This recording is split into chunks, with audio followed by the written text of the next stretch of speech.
On Friday night, many Zimbabwe war veterans began their preparations to march to the capital, Harare, by boarding buses from upcountry.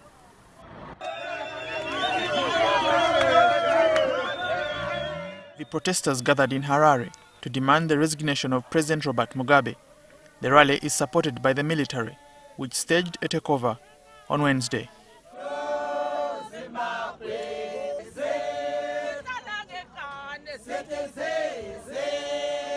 Basically, we are Zimbabweans. We're saying to our army, thank you very much for the peaceful intervention, and it's time for the masses of Zimbabwe to say Mugabe must go, and must go like yesterday.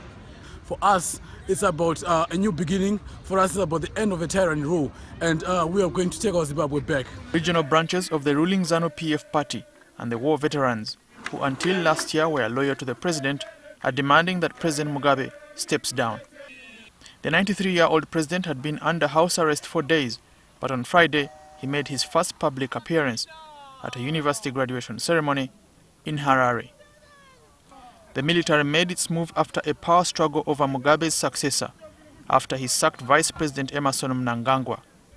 It was widely seen as a move to pave the way for his wife Grace Mugabe, who is 4 decades younger than him, to take over the presidency.